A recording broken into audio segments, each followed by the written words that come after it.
SMKN 1 Kota Bekasi. Hari ini kita akan mengobservasi pasca observasi dengan Bu Dela. Assalamualaikum Bu Dela. Waalaikumsalam. Bu Dela, gimana kabarnya hari ini? Alhamdulillah Bu. Alhamdulillah Bu. Udah berobat Bu? Udah mulai ketemu ya. Bu Dela, maaf nih mengganggu waktunya. Kebetulan kita kan mau ada seperti itu kelas ya, kelas di SMKN 1 Kota Bekasi. Kebetulan kita jadwalkan nanti kira-kira Bu Dela berkesempatan di hari apa? Saya di Kamis Bu. Pertama. Nah, untuk di hari Kamis kira-kira Bu Dela menyediakan waktu di kelas berapa, jam berapa? Kalau untuk minggu ini bisa di sekolah TLB dari jam 6:30 sampai jam 5 sore. Di hari Kamis di jam pagi sampai jam ke-4 ya Bu ya. Oke.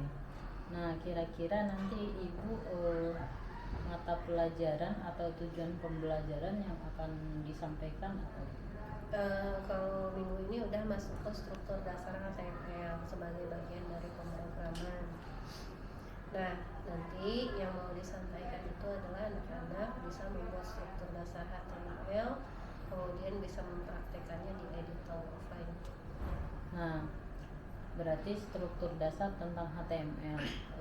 Kira-kira Ibu nanti ketika kita mau evaluasi ke depannya, Ibu menginginkan yang perlu dikembangkan dari Ibu itu apa? Kalau yang bisa dikembangkan itu mungkin di editor ya Bu ya. Sedangkan editor ada online ada offline. Kalau untuk dari perangkatnya sendiri. Diferensiasi itu udah Ya. buat. Oke. Untuk selanjutnya Bu Dela, untuk pengembangan yang hendak dicapai nanti yang di bagian mana kira-kira Ibu yang saya harus lihat di pas pengajaran? Kayaknya nanti di konten sih Bu. Kita mau ada editor 2 ya. Jadi anak-anak walaupun konsepnya sama tapi nanti menggunakan 2 editor yang berbeda sehingga mereka dapat pengalaman mau membuat HTML-nya di editor offline ataupun yang di editor online. Oke. Berarti Bu Dela nanti anak-anak sudah masuk pembelajarannya diferensiasi ya? Sudah. Oke. Berarti modul sama materinya dari segi konten Ibu sudah menyiapkan. Sudah. Oke. Terima kasih Bu Dela. Sama-sama Bu Nibwan.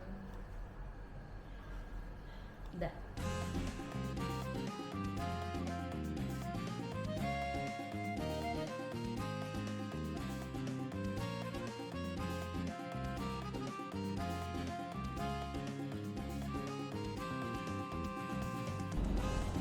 Kenapa disebut markup?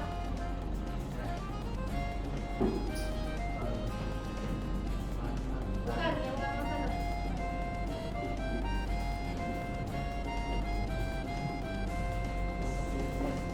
Hah? Dokumen ya? Dibaca? Dirancang? Iya, kenapa dikasih namanya markup?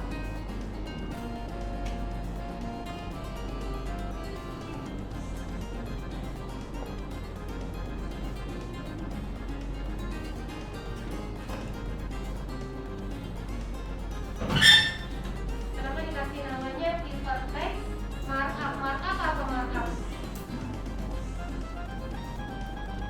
Markup artinya apa? Hah? Enggak, jangan dicari. Pertanyaan ini nggak akan ada di internet. Saya yang nanya. Mark itu apa? Menandai. Untuk menandai ya. Jadi pada dasarnya HTML itu bukan bahasa pemrograman.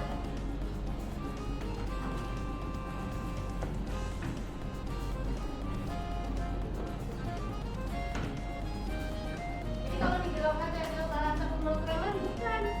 Jadi dia hanya teks-teks yang dikasih tanda, yang dikasih markup supaya bisa dibaca oleh browser. Nah, berkaitan dengan pertanyaan yang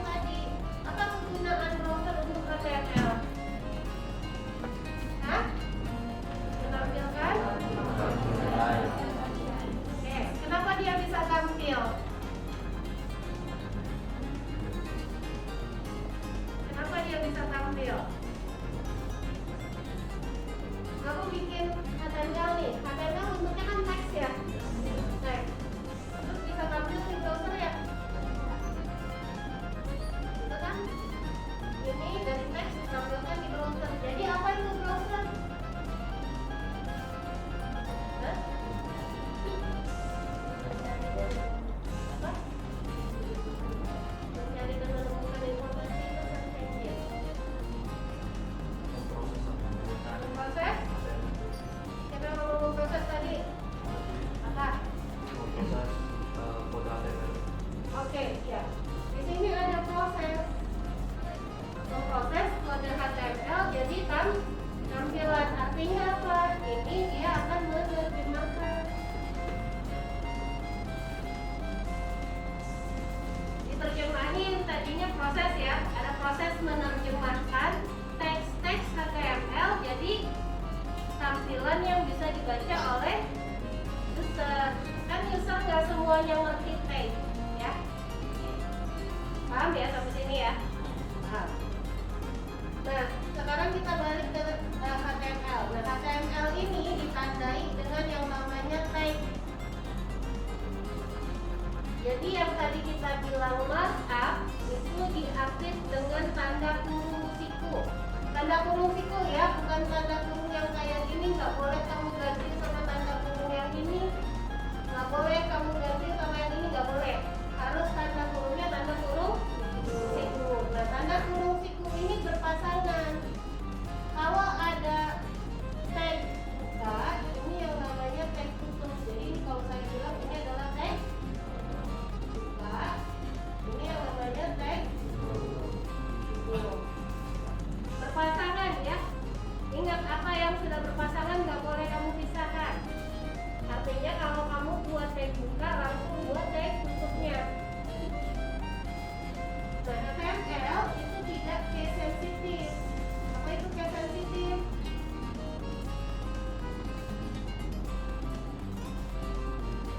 Case apa?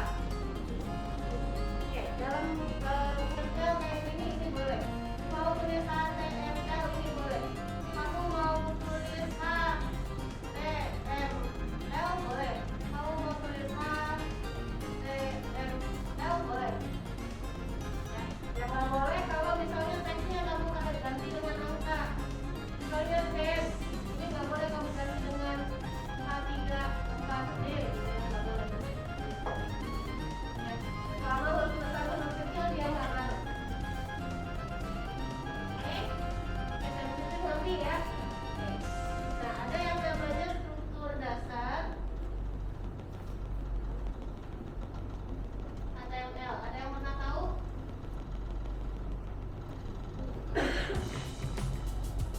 Jadi kalau kamu memulai HTML pertama kali, yang kamu tuliskan di editor adalah struktur dasarnya.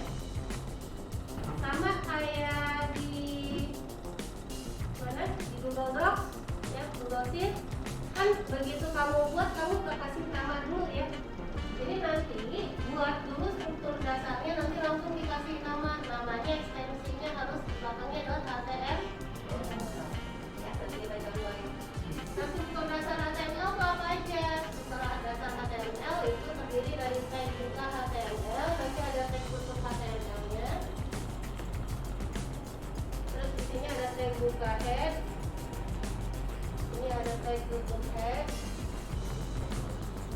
Terus di dalam head title. Ada tag tutup title. Lihat cara saya nulis ya. Tadi saya buat tag buka HTML, langsung buat tag tutup HTML. Saya buat tag buka head, saya langsung buat tag tutup head. Saya buat tag buka title, saya langsung buat tag tutup title. Saya buat tag buka body, lalu saya buat tag tutup body.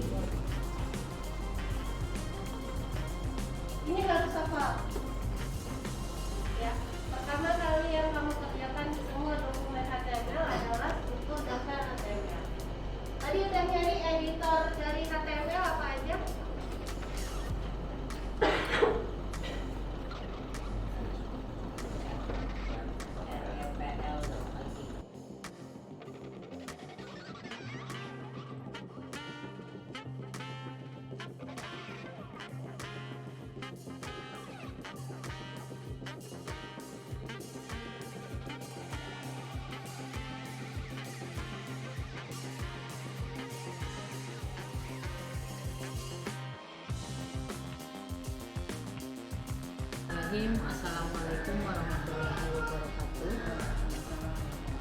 Apa kabar Bu Dela? Alhamdulillah pilek. Oh, ini pilek Bu. Udah berobat belum Bu? Udah Bu. Udah terus. Ya Istirahat. disuruh ke ICU.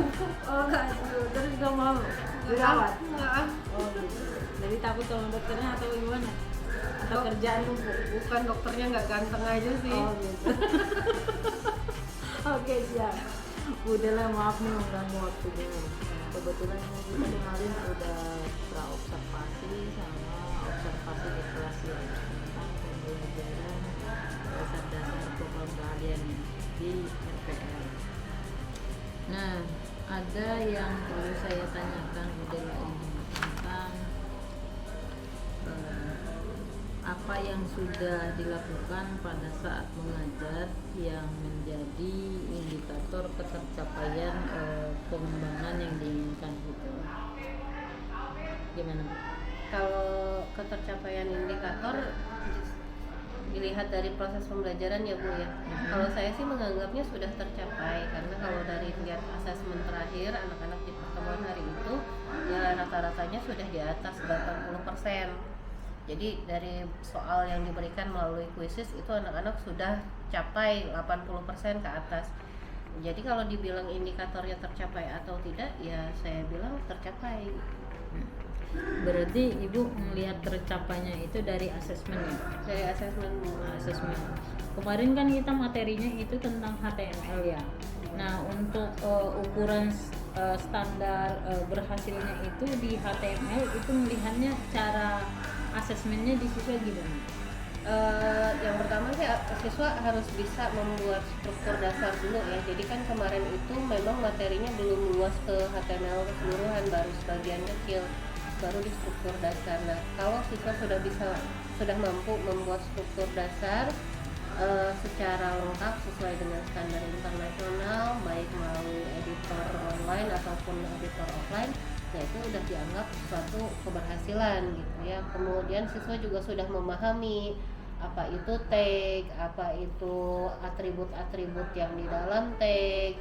Nah itu juga sudah jadi indikator. Nah kemarin di soal asesmen itu Bu sudah dituliskan gitu ya, misalnya saya nanya tag apa gitu ya, manakah di berikut ini yang menggunakan tagnya untuk teks, mana yang untuk title. Nah itu rata-rata jawabannya benar sih ya.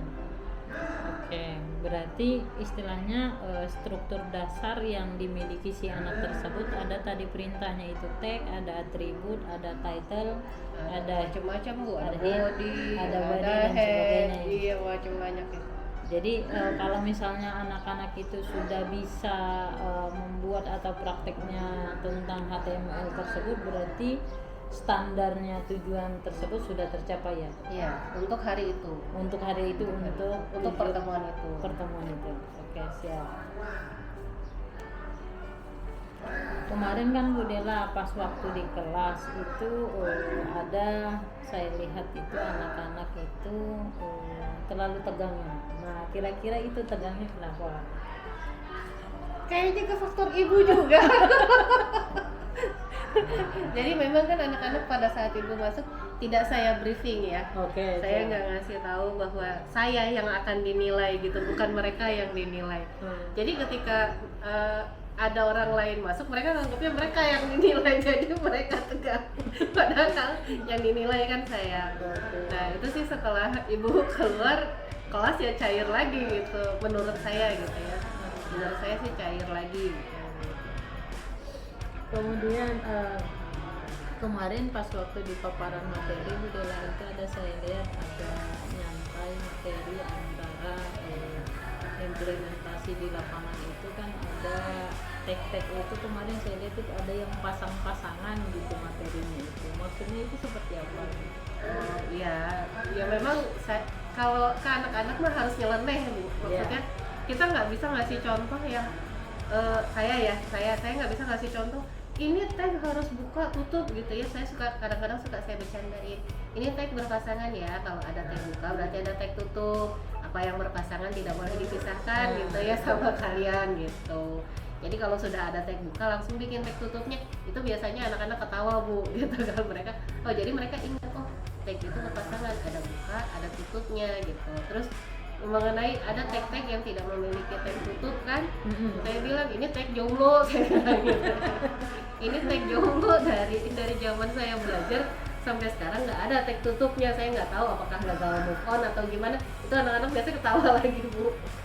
Nah itu memang mungkin katanya sederhana ya, tapi itu yang bikin justru nempel gitu di mereka, akhirnya lama tuh ingetnya gitu. Saya juga aneh, kalau kata saya makin saya alay, anak-anak tuh makin cepet nyerap materinya gitu. Agak lucu sih Bu, mungkin menyesuaikan ya. Kalau yang angkatan ini kan masih karakternya kayak gitu. Ada beberapa angkatan yang memang harus ngasih materinya serius, kalau begitu dibercandain kayak gitu mereka nggak dapet tuh gitu. Jadi tergantung kelasnya juga, kebetulan kelas yang ini bisa dibercandain. Makanya saya juga kemarin pas waktu melihat di materi ini kok berpasang-pasangan, anak-anak diajarin berpasangan, tapi iya benar juga ya gitu. Pas saya lihat di materi itu perlu harus apa namanya, anaknya untuk memahami materi konsepnya itu seperti itu. Biar dekat Bu. Jadi kalau mereka kan, oh ya ada pasangan nih, mereka udah ngerti. Oh iya, saya juga kan sebagai manusia ada pasangan, berarti tag juga ada pasangan gitu. Jadi karena kan pemrograman mah abstrak ya Bu, ya nggak bisa dipegang, nggak bisa diraba gitu kan, harus dibayangkan. Jadi ya bagaimana anak-anak itu membayangkan ya sesuai dengan apa yang mereka alami sekarang, apa yang mereka dapatkan di masa-masa mereka, mungkin gitu ya Bu ya. Ini sok tahunya saya ya. Oke, siap. Tapi itu membantu saya juga mengingat jadinya, jadi berpasang-pasangan gitu. Kemudian yang berikutnya Bu Dela, apalagi yang ingin dikembangkan dari hasil kemarin? Misalnya saya udah ada observasi, kemudian ada observasi gitu. Kira-kira dari Bu Dela, saya ingin membangun. Sebenarnya sih yang pengen saya kembangin metode pengajaran sih Bu. Saya tuh lebih seneng sebenarnya ya kalau anak-anak itu gerak gitu. Karena walaupun kita ada di level kelas 10 SMK, pada dasarnya mereka hanyalah anak-anak yang sedang menuju dewasa. Jadi masih ada sifat anak-anaknya. Mereka tuh kadang butuh gerak, butuh main gitu ya. Kalau kemarin kan pembelajaran di kelas itu walaupun sambil bercanda, tapi kan masih metodenya kelas gitu ya, tidak bermain gitu. Saya pengen cari metode apa ya yang kira-kira belajar tapi bermain gitu. Walaupun memang mereka anak kelas 10 gitu. Jadi apa yang misalnya kayak hand experience, pengalaman misalnya kerja sama teman, kejar-kejaran.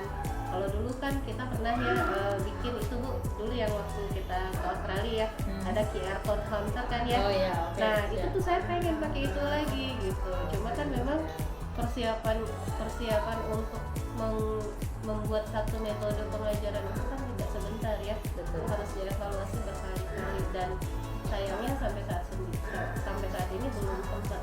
Jadi kalau Ibu tanya apa yang mau saya kembangkan, saya pengen ngembangin metode pengajaran yang bermain sambil belajar. Oke, berarti yang perlu dikembangkan metode pengajarannya. Kemudian tadi ada butuh gerak, kemudian anak-anak juga biar nggak fokus satu ini, harus diajak main ya. Iya, diajak main gitu. Oke, benar. Kemudian yang tadi itu yang QR code berarti kapan rencananya Bu Dela itu akan mengaplikasikan gitu? Kapan ya Bu ya? Jadi RTL-nya gitu. Kalau mudah-mudahan ya semester depan gitu. Kalau kita bahas misalnya untuk pertemuan berikutnya tentu saja tidak akan cukup Bu. Betul. Punya waktu seminggu 2 minggu itu untuk menyiapkan metode pembelajaran buat saya kurang, mungkin karena kekurangan saya juga. Mudah-mudahan sih di semester depan ketika masuk materinya nanti adalah pemrograman objek. Nah di situ juga mungkin bisa dikembangkan metode pengajaran bermain sambil belajar itu ya, mungkin harus dipikirkan lebih dalam lagi itu. Mungkin nanti minta bantuannya ada referensi. Oke, terima kasih Bu Dela atas waktunya. Kemudian observasi penting juga, observasi yang fakta. Jadi kita mereview kemarin yang Bu Dela buat, kemudian kita evaluasi. Sejauh ini saya melihat Bu Dela itu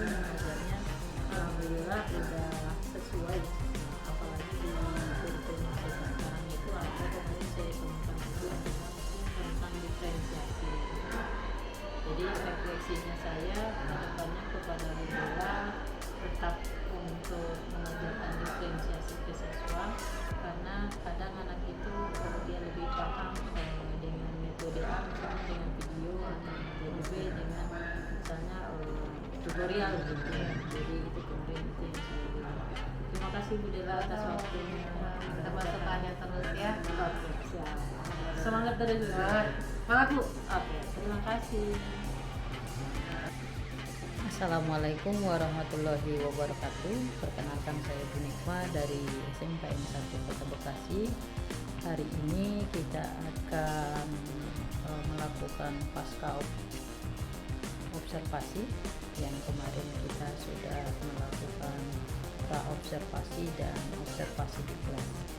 Hasilnya itu bisa kita lihat di gambar berikut ini.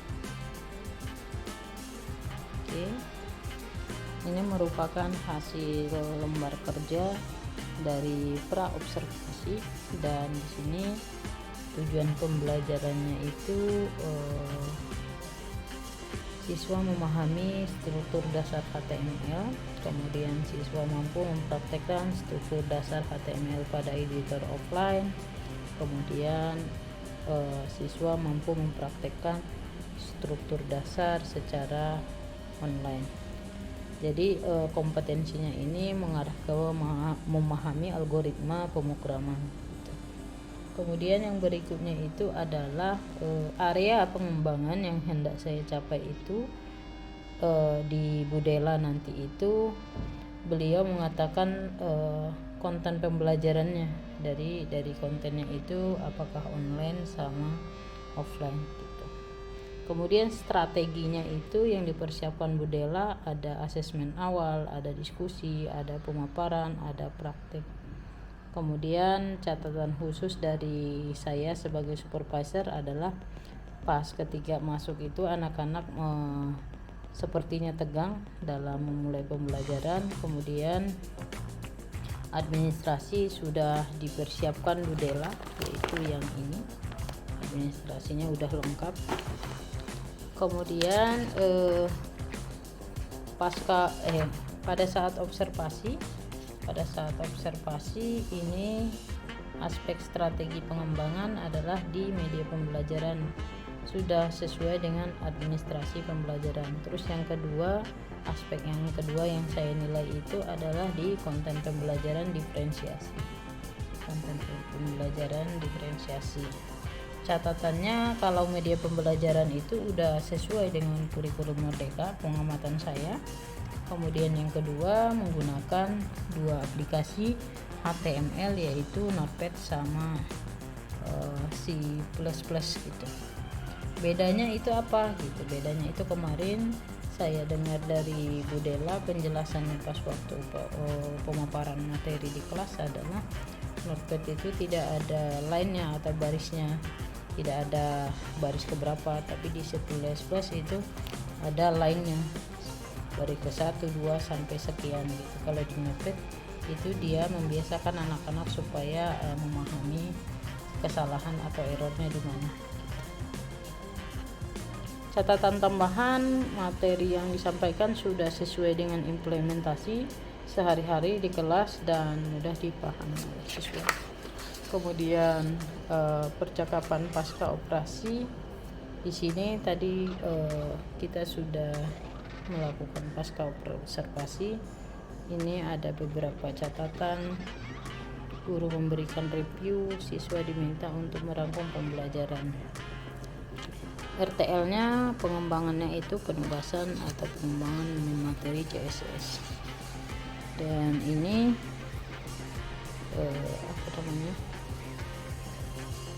lembar pengembangan diri dari Bu Dela itu ada konten pembelajarannya itu yang mau dikembangkan secara online karena kemarin masih materinya offline. Siswa mampu menggunakan editor online. Siswa dapat membuat halaman web dengan editor online. Pendukungnya apa? Internet. Kemudian waktunya diperkirakan di tanggal 25 Oktober 2023. Selanjutnya itu adalah refleksi diri dari latihan coaching.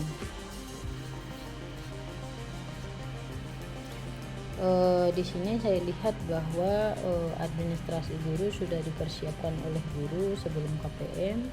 kemudian lebih membuat situasi kelas yang menyenangkan, kemudian fokus kepada siswa dalam memberikan pembelajaran, mengevaluasi diri supaya lebih baik pembelajaran ke depannya. Kemudian umpan balik dari coaching, apa yang Anda rasakan pada saat di coaching gitu. Bu Dela merasakan itu gugup karena merasa dinilai, kemudian siswa juga tidak seperti biasanya sehingga kelas terkesan tidak natural. Itu mungkin untuk catatan. Kemudian yang berikutnya itu adalah rubrik kompetensi coaching. Nanti ada di video. Di videonya itu seperti ini, di observasi. Ini struktur dasar kemarin udah, observasi udah, dan percakapannya itu proses pembelajarannya, asesmen awal, di struktur awal online sama offline itu sudah terlihat. Hasil selama observasi ini, di sini saya menuliskannya itu siswa tegang. Kemudian konten pembelajarannya itu adalah diferensiasi gitu. Apa lagi yang perlu dikembangkan di sini? Bu Dela ingin mengembangkan metode pembelajarannya, yaitu dengan cara anak-anak di kelas 10 itu sudah lebih memahami gitu tentang konten pembelajarannya mengenai HTML. Dan di Bu Dela menyarankan bahwa jadi ketika KBM itu ada belajar bermain gitu. Bisa menggunakan QR code atau butuh gerak gitu anak-anak. Itu targetnya Bu Dela itu kedepannya itu adalah semester depan, dan bisa diaplikasikan pada pelajaran pemrograman objek. Itu, terima kasih, kurang lebihnya saya mohon maaf. Sekian, assalamualaikum warahmatullahi wabarakatuh.